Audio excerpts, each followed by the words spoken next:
Could we reconstruct the memories of the deceased? Chapter 1. The First Echo. Imagine this. A quiet room.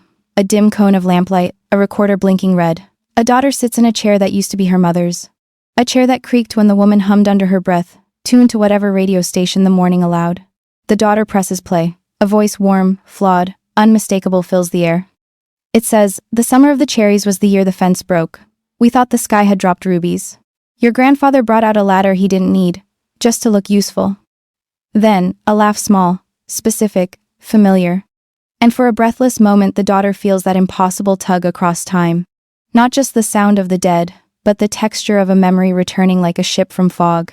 Could we reconstruct the memories of the deceased? That is the question, and we must be honest from the first sentence. Memory is not film. It is not a shelf of labeled reels waiting to be rewound and projected. Memory is a living quilt. Stitched and restitched, an index of what mattered, modeled by a brain that is not a librarian but a composer. To reconstruct a person's memory is not to harvest raw footage. It is to attempt a composition faithful enough to feel true, constrained enough to resist fantasy, and humble enough to admit its limits. Still, the temptation dazzles. If love is the unfinished conversation, then death is the door slammed in the middle of a sentence. The dream of reconstruction whispers, perhaps the sentence could go on, not with necromancy, not with magic, with methods, with fragments, with human care and machine patience. Before we build, we need to understand what we're trying to build. A memory as the living brain holds it, is a choreography. The hippocampus acts as a tireless indexer, binding together pieces from across the cortex, smells in one fold, colors in another, shapes and words elsewhere, so that when you think the summer of the cherries, 1,000 small lights come on in patterns that, across time, feel like familiarity. Neuroscientists talk about engrams, a lovely sober term for the sparse networks of cells that, when reactivated, produce the subjective experience of recall. In experiments with mice, such patterns can be stimulated, sometimes turning a neutral environment frightening, sometimes the reverse. Because memory is not just what happened, it is the meaning stamped onto what happened. But the dead do not offer us their engrams. Once the brain ceases, its living choreography stills. We cannot, as we are, tiptoe into a silent cortex and wake the constellation. Any honest blueprint for reconstructing the memories of the deceased must proceed from this truth. We are not retrieving objective recordings from inside the skull. We are, at best, building conscientious models in the world outside the skull, models of what their memories likely contained and how those memories likely felt. What raw materials do we have? More than you might think. We have the person's traces, their notebooks, their emails, their text messages, their photos, their social media posts, their digital calendars, their voice memos, their songs and recipes and receipts and library histories, their steps counted by a phone they forgot to charge on Fridays, the way their words curve towards certain idioms, the autocorrect mistakes they never bothered to fix. We have home videos where they step out of frame to shout, "It's recording?" We have letters that smell faintly of a drawer. We have witnesses, the people they loved, the neighbors who noticed the rhododendron was always pruned into a heart. Traces are not memories, but they are not nothing. They are data about what mattered, and memory is a theory of what mattered stitched to time. If we map enough traces, we can predict not just the facts a person knew, but the pattern of their knowing, their voice, their humor, their habits of noticing. We can approximate, in careful layers, the experience of a particular recollection. This is the premise of the listening room. The first place I ever saw the attempt assembled with both reverence and rigor. It is not a real place you can visit, it is a composite drawn from labs and libraries and living rooms where families turned grief into method. Picture it anyway, a mid-sized space in a city that can afford to argue with itself. The walls are acoustic wood. There's a glass partition so people can see the work happening but not be distracted by it. On one long table sits a line of objects with the quiet charisma of tools made by patient people. A flatbed scanner with a lid weighted to press letters flat, a document camera, a turntable for old cassettes, a cradle for phones whose screens have spiderwebbed, a bundle of cables labeled with cloth tape and the names of appliances they marry. An old man named Arturo sits on a stool in the listening room. He is 81 and wears his cardigan like a membership card he's proud of. His daughter Eva has brought a suitcase of her mother's things, a cookbook with oil rings darkening the paper like halos, a diary whose lock broke decades ago. A cassette labeled party singing, half a dozen rolls of undeveloped film in canisters the size of a child's thumb. There are also the digital traces, emailed jokes, forwarded weather warnings, the local newsletter her mother edited with passionate punctuation, The bedtime story recording sent to a grandson 3 time zones away. The team in the listening room has a process they never call an algorithm, because the human promise begins there. Words matter. They call it weaving. It begins with cataloging the simple dignity of writing down what something is and where it came from. They scan the cookbook page that says olive oil, be brave in a hand that leans forward like a runner. They digitize the cassette and discover that party singing is, for the first 8 minutes, a dog barking and 2 women laughing so hard they cannot articulate why. Someone in the kitchen keeps saying, "Start over, start over. Wait, hush. Okay now." Then the singing happens. Summer voices plain and brave. They extract the metadata from the photos, the latitude and longitude of a porch, the month when the rhododendron blushes. They pull keywords from the emails, a flair for old proverbs, a suspicious fondness for ellipses, the habit of blessing the weather like a person who grew up letting rain decide things. They now have a scatterplot of a life's content. But the heart of the work isn't the map, it's the chorus. 3 people, the witnesses, sit in a circle and talk into microphones. They take turns telling stories about the deceased. But each story must pass a test. Specificity. "She loved to cook," says one. "Too general," says another. "Try again." "She always kept the first pancake for herself because it was a sacrifice to the pan," says the first. And the circle nods. That is a memory. That is a fingerprint of a person. The witnesses talk for hours, and the team codes their language. Adjectives that recur, cadences that rise at the same place, contradictions that hint a memory is collective myth rather than documented fact. They are not being cold, they are being careful. The goal is not sentiment but fidelity. From this fabric, the weaving begins. A model trained not on the whole wide internet, but on the small private world of a single life. It is a cautious instrument, instructed to prioritize the person's own words whenever they exist, and to treat external information as a scaffold only when the person's voice leaves a gap. So, what is reconstructed?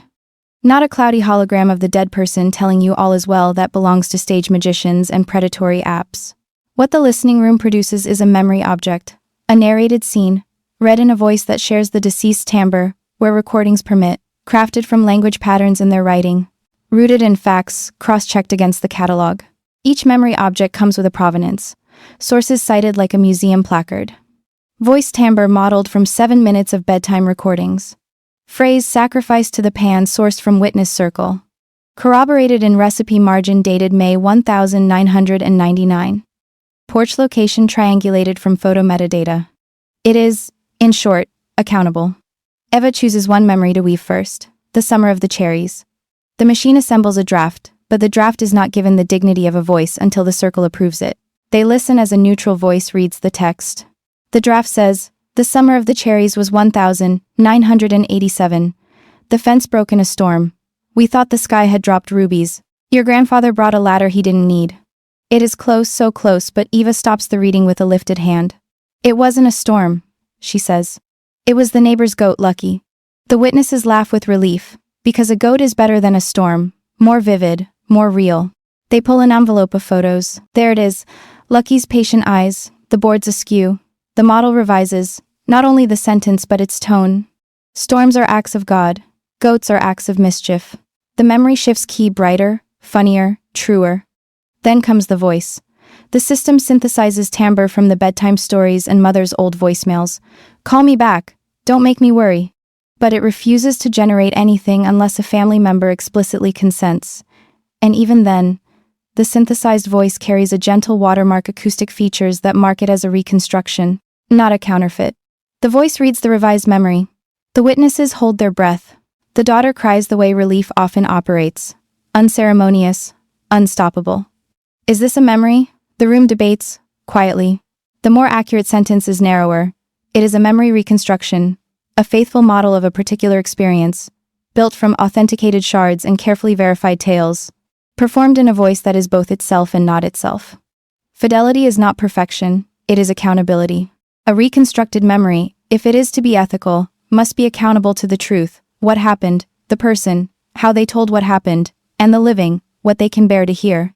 Skeptics will say, this is ventriloquism with better branding. Isn't grief the engine that makes people accept a machine's plausible fictions as holy? Yes, and that is why the listening room, any effort worthy of a mourner's trust, builds friction into the process. No memory object is allowed to claim a date unless a source provides one. No line of dialogue is reconstructed unless the deceased wrote or said something similar. Witness consensus cannot override documentary evidence, and documentary evidence cannot override a living person's right to opt out. The model is an apprentice, the family is the master. But we must go further than one room. Could we reconstruct entire chapters of a person's inner life? Could we follow the arc of their learning? Watch how the girl who once failed mathematics became a bookkeeper, how she turned embarrassment into competence. Could we reconstruct the quiet miracle of a marriage, the way love shifts from lightning to lamp? To attempt this is to confront the fundamental tension. The more comprehensive we try to be, the more we risk smoothing the edges that made a person particular. Brilliance hides in edges. We are not building monuments, we are crafting instruments to play a life's themes. Here, technology is both ally and danger. Language models can imitate style. They are, in a sense, masterful chameleons. But the deceased are not styles, they are histories. We need constraints so tight the model cannot escape the person's gravity. Imagine a language engine that only reads from a private corpus. The person's letters, posts, journals, transcripts of conversations transcribed from home movies, the witnesses' recordings. Imagine it marked with rules like guardrails. No claims unfounded by the corpus, no fabrication of places or people, deference to silence when the sources are few. The reconstruction will be smaller, yes, stubbornly human-sized, and that is its integrity. What about the body's memories, the ones that live in posture and gesture?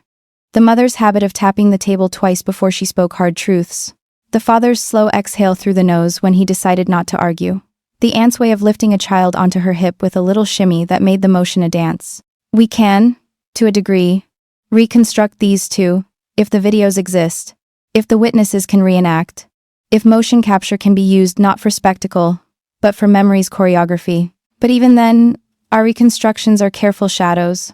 A gesture without a heartbeat is an echo, not a resurrection. And what of the grand idea that haunts every conversation about the dead? The map of the brain. Some argue that if we could scan a person's brain with enough precision, we could simulate not only their memories but their very way of being, their way of predicting what happens next and caring about the prediction. This is a future-leaning hope, entangled with heroic science and the hubris of those who cannot accept limits. I am not here to dismiss it, but I am bound to the present, where the choicest instruments we have for peering into the living brain are still approximations, and the dead offer us no such windows. Until we invent a way to measure a brain's full state at death without destroying it, and until we prove that such a state can be transformed back into the music of consciousness, memory reconstructions must remain what they are. External models grounded in evidence, animated by love, and honest about their incompleteness. Honesty is not a mood, it is a design principle. If we are to reconstruct memories, we must build their uncertainty into the object itself. Each memory needs a confidence score tied to its sources. High where the person's own voice is present. Lower where witnesses' tales converge. Lower still where inference stitches gaps. This is not to drain the magic, it is to protect it. A memory that shows its seams can be trusted. But even a well-made memory object raises questions that bite. Who consents for the dead? If a person never imagined their voice would be recycled for posterity, do their heirs have the right to authorize it? Can a son construct a father's confession his father never granted in life? Can a lover retrieve a compliment and live inside it like a house? We must write the law of the dead in the language of the living. Consent, dignity, scope, deletion. A person's digital remains should be considered an estate. Memory reconstruction should be opt-in while they are alive, with explicit boundaries. Voice allowed but not opinions on politics. Family stories allowed but not allegations about third parties. Names anonymized unless the named consent. And for those who die without leaving directives, we must begin not from what we can do, but from what we should refuse to do. No one deserves to be made to speak against themselves by a model with perfect diction and imperfect ethics. You may ask, why, with all these bristles of caution, attempt reconstruction at all? Because grief seeks companionship, and the raw material of companionship is recognition. A well-constructed memory object can offer a form of recognition that no archive alone provides. Not just a photo of a cake, but the voice that says, "The first pancake is for the pan." Not just a video of a wedding, but the remembered aside. "I almost tripped. But I decided if I fell I would keep walking anyway." These are not merely sweet nothings. These are continuity lines in the story the living must keep telling, to children who never met their grandparents, to siblings who remember different versions of the same night, to ourselves, who forget out of sheer survival. Let me tell you a second story, because theory is dry until a person drinks it. When my friend Lynn lost her brother, the house became unbearable. His shoes near the door looked like an accusation. She wanted to text him, not to bargain with fate, but to perform her ordinary reflex. She brought a bundle of his things to a small group who had no room with acoustic wood, but had a kitchen table and an old laptop that could still run 3 essential programs: a transcription tool, a photo scanner, and a simple editor. Lynn and the group began to make what they called postcards.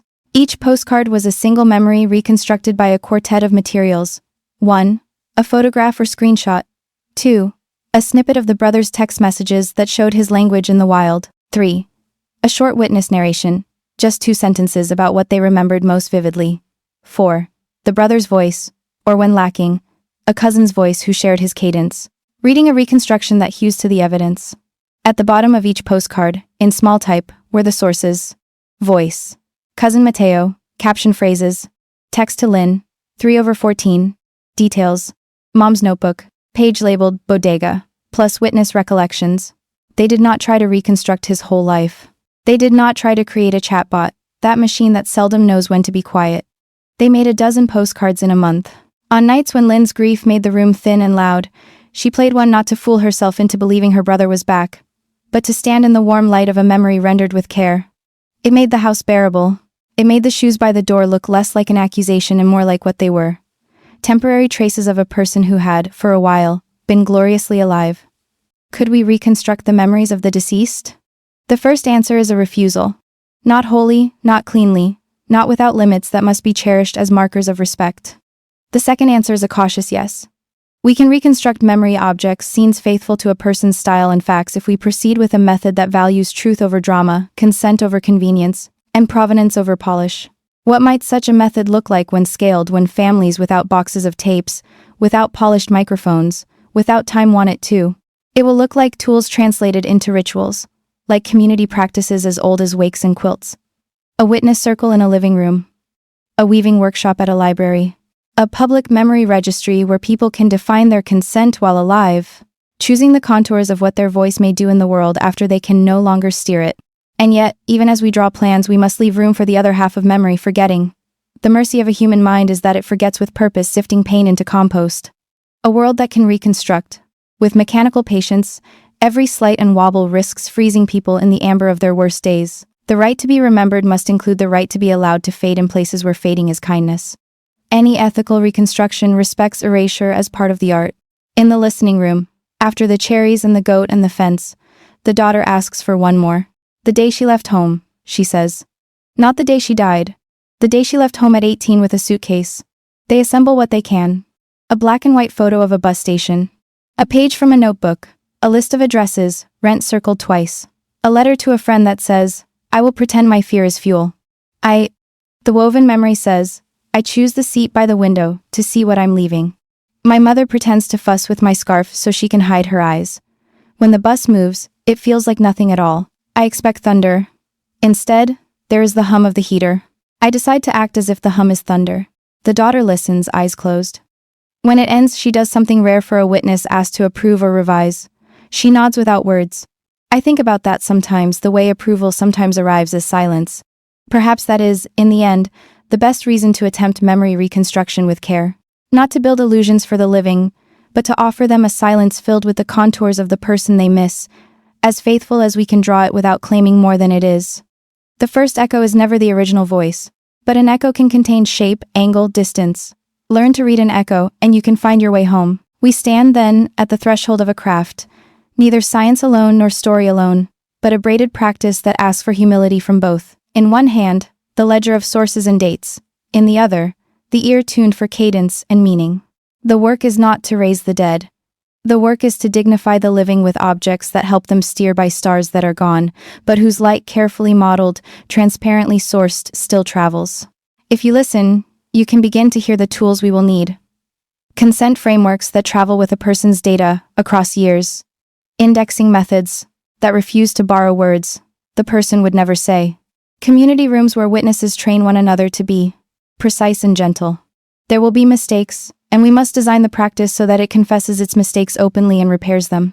The dream is not immortality. The dream is continuity, the feeling that love can keep narrating without pretending death did not interrupt the sentence. The dream is a series of objects that tell us, when we waver, this is how she moved through the world, even on the days when the fence broke and the sky looked like rubies. The dream is a daughter pressing play and hearing not a ghost, but a truth rendered with respect. A truth can be a kind of shelter. A reconstructed memory, accountable, consented, annotated, can be a small shelter where the living rests for a moment before continuing the only task left to them, to carry the story forward. The chair creaks. The lamplight has warmed the air to a color that suits tired eyes. The recorder's light holds steady. The voice says again, "The first pancake is for the pan," and somewhere between the laugh and the sizzle, the daughter learns to live with both the emptiness and the echo.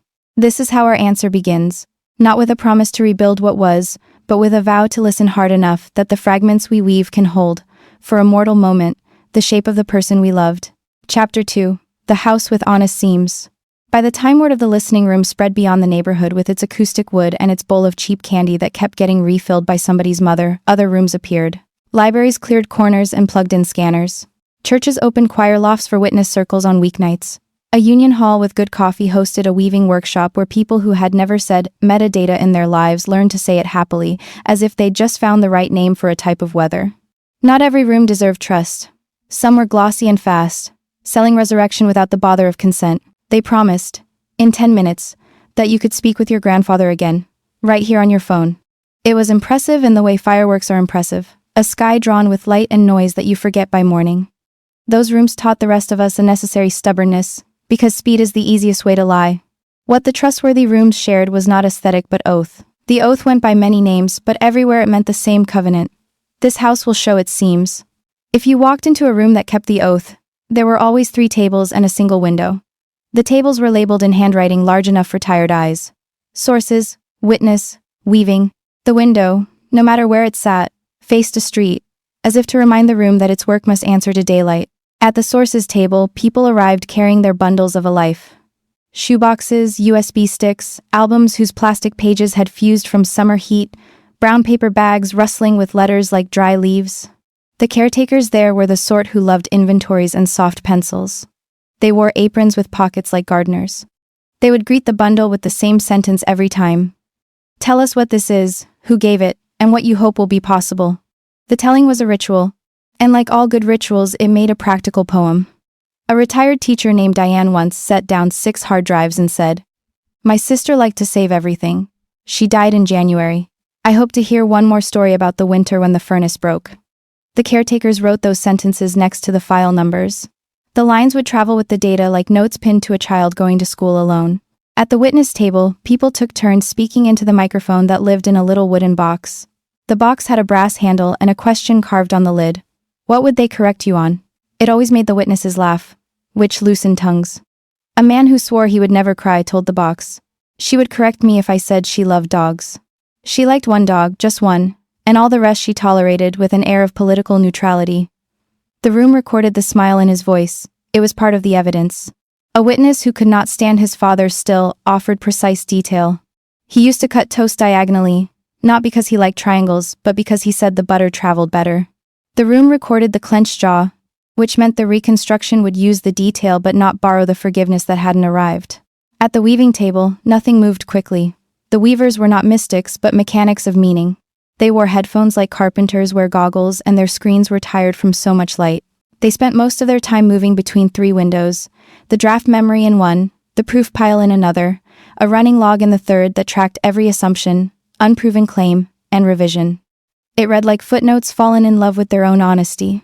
Storm edited to goat named Lucky, evidence photo 0247. Witness circle 2. Concurrence X3. Tone brightened accordingly. Cherry Summer 1987 unverified. Maintain event without date until corroboration. First pancake for the pan. Language lock. Exact phrase exists in cookbook margin. May 1999. No one who sat with the weavers mistook what they made for magic. The wonder in those rooms, the only wonder that mattered, was that careful evidence could sing. That was the ordinary masterpiece. But grief does not arrive in ordinary forms, and neither do families. I learned this in the house on Franklin Street, which was old enough to know how to hold contradictions without creaking. It was a brick building with ivy on one side, like an interrupted sentence. You entered through a vestibule where umbrellas always leaned, as if weather might walk in too. The house had its 3 tables and its honest window, and, in the basement, a 4th room called the redaction. It was quiet there, lined with drawers. People went down with a custodian and came up lighter or tired or both. The house kept a sign on the basement door that said, Your future self will thank you. A family came one spring. They called themselves a family even though they did not share blood. 4 people arrived together, a woman in her 50s named Mara, a man with drummer's wrists named Adel, and 2 teenagers, Kai and Noor, who had the polite ferocity of people who have been asked to grow up while the world looked away. The dead person was named Layla. In the house's logbook they wrote under purpose, to build what we can so the kids know more than photographs. To keep what we must out of respect. From the first hour, the Weavers understood what kind of project this would be. There were plenty of sources. Layla had written for a small magazine. She had voice notes from years sending songs to friends. There was a group chat that read like a hammock between busy lives. But there were also stories with sharp edges. Layla had left a country she loved under threat. Some names in the chat corresponded to people still living with risk. Some memories were not simply delicate. They were dangerous. Could we reconstruct the memories of the deceased? The house on Franklin Street answered this question the way I wish the whole world would. Only as far as we can do so without injuring the living. Only as far as consent travels. On the first day, the caretakers made a map. They drew 2 circles, a Venn diagram the size of a tabletop. In the left they wrote private. In the right, shareable. In the overlap they wrote, now, and the far right they labeled, later. They invited the family to sort every fragment into those 3 spaces. Now if you could imagine it played aloud at a kitchen table.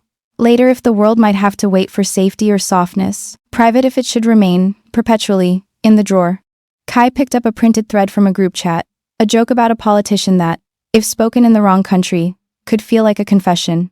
They put it gently into later. Noor found a voice note from Layla saying, and I cried in the cereal aisle for no good reason, except that sometimes aisles are where grief goes because you can pretend it's the price of peaches, and she placed it in, now with both hands. In the private circle, after a pause long enough to be noticed, Mara dropped a letter never sent, where Layla had written 4 pages to a sibling about a wound they had sworn not to discuss. We can remember this without making it a monument, Mara said. The house did not ask why. The house trusted the declaration like a compass. On the second day, the witness circle met. The lid of the microphone box asked, what would they correct you on? Adel laughed and said, she would note that my sense of rhythm only works on a drum, never in conversation. Then he added, she also would not want me to make her a saint. She would want to be remembered with her maps folded the wrong way, and the way she burned the garlic exactly every 3rd time she cooked. The teenagers spoke when they were ready. Noor told a story about the way Layla hummed in elevators because she didn't like enclosed spaces but hated silence more. Kai offered a quiet fact like a pebble in a pocket. She always hid the last piece of chocolate and then invited someone to find it. The Weavers listened the way gardeners watch the sky. Without impatience, but with attention for signs. They began to draft memory objects, small scenes with provenance tags stitch by stitch. The tags were not a chore. They were part of the rhythm. Voice skeleton. Voicemail 7. Call me when you get this. Bedded into reading by Adel. Approved by family. Phrase pattern. Pretend the hum is thunder, resembles pretend this is summer. Text to Noor, 6/4. Visual detail. Elevator mirror, verified by photo. 31214. Timestamp. Building address blurred for privacy. The house called these tags seam lines. They meant you could trace how the cloth was made. They protected against seduction, the kind of lovely that inflates detail into drama. They protected against panic, the kind of fear that says, this is too precise. Shut it all down. Seam lines gave every memory a way to be examined, to be trusted or edited, to be taken apart and woven again without damage to the threads. It was working. The family took home 2 memory objects and played them after dinner. The teenagers argued happily over whether Layla would have allowed the adverb utterly, and in that argument, she was present the way someone is present when you do what they taught you. You pay attention to words. Then the letter arrived. It came in a manila envelope on a Thursday that smelled like rain before rain. The return address wasn't a person but a firm. The letter said someone wanted access to the materials the house held. The request named an old relationship of Layla's a person now involved in a legal proceeding far from Ivy Street. It said, due to the association, we request all texts, voice notes, emails, and summaries for discovery. The house had prepared for this. Every room with an oath must build an exit as well as an entrance. The collective of rooms had formed a memory trust, a legal instrument no fancier than a book club, but blessed by a good lawyer, where families could place their material for the duration of a project. The trust named rules like a wall names load-bearing beams. It said, the materials are held in stewardship, not ownership, by the house. They cannot be copied or subpoenaed without consent from the named stewards, Mara and Adele, except in the narrowest cases of direct law. It said, a reconstruction is a work of art grounded in evidence. It is not a diary. It cannot testify. It said, if there is any danger to the living in releasing source material, the House must, in conscience, refuse. The refusal did not come easily. It took phone calls and a mediator, and a custodian walking slow laps around the block. It took Mara reading the letter, then reading aloud the phrases from Layla's writings that seemed proof against the world's hunger for ownership. We are not only the things we happen to write. We are our choices not to write. The House wrote back and said, no. The drum of conflict rolled on for weeks, then quieted. Boundaries, I learned then, are not violence. They are the instruments by which the living defend the dead from having their memories strip-mined. The letter's arrival made something else clear. Reconstruction is not only a craft, it is a governance. So the House began to teach the governance as part of the craft. New weavers learned to recite not as dogma but as compass the 10 honest seams. They were not laws. They were the shape of a promise. Provenance over polish. If you can't cite it, you can't say it. Consent travels. What the living did not permit in life does not become permitted in death by technical possibility. Witness is not authority, it is a chorus. Agreement increases confidence. Confidence never becomes certainty. Date with humility. Unverified calendar claims become seasons, then moods. Winter sadness is truer than January 3rd at 2:12 p.m. If you only have a scarf and a shadow. Voice bears a watermark. Always mark reconstructions audibly so an untrained ear cannot be fooled into thinking the dead are present rather than represented. Name others carefully. Blur the innocent. Anonymize the vulnerable. Obtain consent where names are central to the scene. When in doubt, use a friend, a cousin, the neighbor who sings. Build a redaction room. Give families the ritual of the drawer, to keep some things unbuilt or to mark them later, and make later enforceable. Record disagreement. If witnesses differ, compose the difference. She was brave, says one. She was reckless, says another. The reconstruction may say, she walked forward before fear finished its sentence. Publish the seam lines with the memory. Trust is not a mood, it's a map. Practice the right to silence. A good weaver says, we do not know. As often as necessary. The 10 honest seams spread not because they were perfect but because they were portable. A small library in a town where the bus came twice a day posted them beside the scanner. A rural clinic printed them on a half sheet to tuck into condolence packets. A high school art teacher taped them above the kiln and said, same rules for clay. The point was always the shape of the promise. We will not speak more confident than our evidence allows. And we will never confuse representation with resurrection. The house's winter passed into spring, then summer. We made memory objects about lemons and lullabies and the physics of the one step before you leave. We made one about a suit jacket worn to 3 weddings and 2 funerals, mended at the elbow with thread that didn't quite match. We made one about the secret ways people fill their pockets before a hard day. Breath mints, old keys, a folded joke. It was in August when we met the choir director's mother, the one with a laugh like a faucet that won't quite shut off. Her name was Sylvia. She had left very little in writing and almost no recordings, just a handful of messages on a landline that the family had forgotten until they didn't. When her daughter Tessa came to the house, she said, I don't want a voice built in her style. I want a silence organized in her image. We asked what that meant, and she explained, the best way to remember her mother was to curate the pauses between what others said, because Sylvia had been a listener of uncommon gifts. It was a strange request and perfect. We built a new kind of memory object, a negative space memory. We recorded the witness circle and edited out everything but the moments when people halted to breathe, to laugh, to search for a noun. We preserved the hems of sentences where someone almost said a thing and then chose another word because Sylvia would have nudged them gently there. We paired those pauses with photographs of empty chairs, coffee cups half full, a shawl abandoned on the back of a pew. We tagged the piece as we always did. Primary source, witness circle 4, excised content by consent, curated silence segments labeled with time codes. Visuals, domestic still lifes, identified by family, dates approximate. Tone, warm, patient, inferred from witness descriptions of Sylvia's conversational style. When Tessa listened, she held the headphones away from her head for a moment as if to calibrate her heart, then put them back on. After the piece ended, she said, that's her, with a kind of astonished relief. It taught me a lesson I wish I had known earlier. Sometimes the most faithful reconstruction is the one that refuses to add where the person subtracted. You might ask, what did we learn that answers the original question in a way you can take home and use around a kitchen table where grief still sits like a fifth-place setting? We learn that the question, could we reconstruct the memories of the deceased, divides like light through a prism. There is the technical beam, what is possible today with scanners and models and microphones, which is more than yesterday but less than tomorrow. There is the ethical beam, what is permissible given the living's rights and the dead's dignity. There is the personal beam, what is bearable for the people who must keep living with the result. The word could is not a passport. It is a door with a doorman who asks for your reasons. We learn that a small well-made memory object changes more than a big sloppy one. That while appetite screams for completeness, love often prefers a handful of carefully sifted scenes that can be carried without spilling. We learned that elders who fear being fixed in a single story are more willing to participate if they can choose their redactions while alive, if they can say, tell this, not that, and trust that the house will govern the promise when they are gone. We learned that you must teach children how to use the objects. Memorial objects are not general-purpose tools. They are like heirloom kitchen knives. Sharp, beautiful, dangerous if handled carelessly. We taught a workshop called How to Press Play. The first slide said, do not use reconstructed memories in fights. Do not ask them to take sides. Do not press play to win. The second said, press play when you want to ask a question you already know the answer to but still need to hear. The third said, press stop when you have heard enough. A boy in the second row raised his hand and asked, how will I know? And the teacher said, your throat will tell you. We learned to conduct obituaries as interviews with the living, then pair them with small reconstructions that honored the parts of a life often compressed into adjectives. Instead of devoted, we made. She carried 3 umbrellas in storms and took none on sunny days because she believed in tempting fate only when it made for a good story.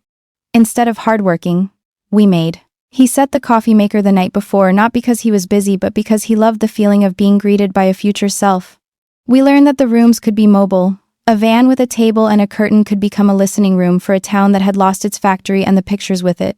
A tent at a festival could host 5-minute weaves, tiny reconstructions built from a single text thread, and a witness's 30 seconds of specificity. You waited while the weaver typed and cited, and you walked away with a postcard, both paper and audio file, to hold up when a story asked for a witness.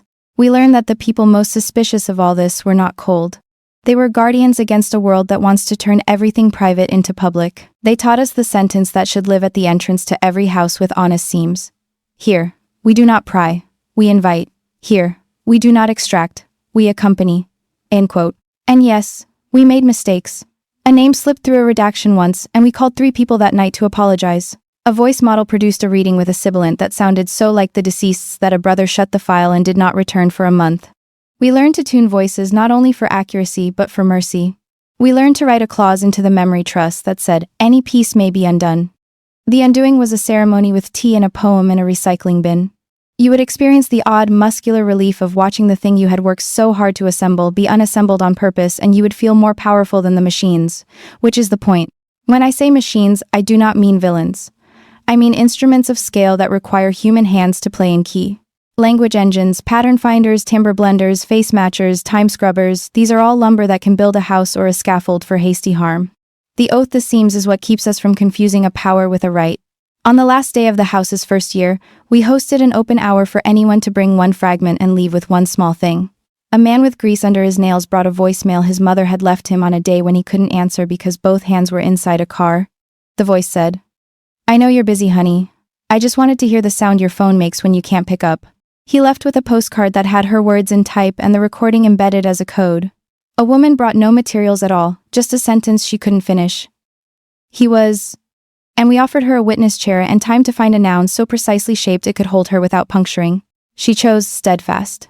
We built nothing for her. Because she nodded the way you nod, when the right word finally stands still.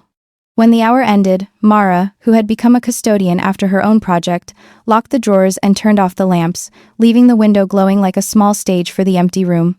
In the vestibule, the umbrellas waited for weather that might or might not arrive. The house was quiet. On Franklin Street, a bus sighed and moved. I walked home through the thinning summer. Above me, a plane stitched a white seam across the darkening blue. It reminded me of a simple truth we kept relearning. A seam is not a flaw. It is the evidence that 2 pieces of cloth came together to make a thing strong enough to wear. To show the seam is to honor the maker and the material and the purpose. So, could we reconstruct the memories of the deceased? We can reconstruct memory objects faithful, bounded, annotated, whose strength comes from their seam lines. We can reconstruct enough to help a daughter decide that thunder can be the sound of a heater, enough to teach a teenager the art of hiding a piece of chocolate in the future and inviting someone to find it. We cannot reconstruct a person whole, because a person is not a sum of scenes, but the weather that moved through them, and weather won't be boxed. We cannot, should not, reconstruct what they would have refused to say. We cannot rebuild the brain's choreography after the music stops, but we can keep a rhythm going in the community where they danced. That rhythm is love writing itself down with proof. In the final winter of that first era of rooms, we held a small ceremony for the people who had given us their fragments. We did not call it a service or a recital. We called it a handing on. Families brought the objects we had helped make postcards, files on drives shaped like keychains, little books of seam lines, and sources that looked like field guides. The youngest among them walked to the front and placed each one into a wooden box with a dovetail joint that you could run a finger along. Then each young person turned and handed something else to the person behind them. A blank notebook. The blankness wasn't a gesture toward generic hope. It was a practical reminder of the dividend of doing this work. When you know that the story you live will be woven with evidence and love, you begin to leave better evidence. People started to record bedtime stories on purpose. They wrote letters with dates. They labeled photographs with names beyond me and us. They kept track not like archivists but like people who had learned that continuity is not an accident. They said yes, in clinics and forums, when they were asked to decide now what should be possible later, and they said no, with equal dignity, when they preferred the generosity of silence. As the ceremony ended, the house gave out cards you could keep in your wallet. On one side, a sentence in plain print. My voice may be reconstructed to tell family stories I leave evidence for. It may not be used to speak opinions I did not publish. On the other side, lines where you filled in the names of your stewards. The people who would say yes and no for you. When your own mouth was done with days. It was a little thing, flimsy in the hand. But then again, so are keys. We walked into the cold. Snow made the brick houses softer, as if even buildings sometimes need the mercy of a blur. I passed the window of the listening room and thought about the chair that creaks when daughters sit. I thought about the sound of an elevator hum, pretending to be thunder for somebody brave. I thought about the man who left with his mother's voicemail and the way his shoulders seemed to lower as if someone had set down a pail at last. A life ends, and the sentence stops. Could we reconstruct the memories of the deceased?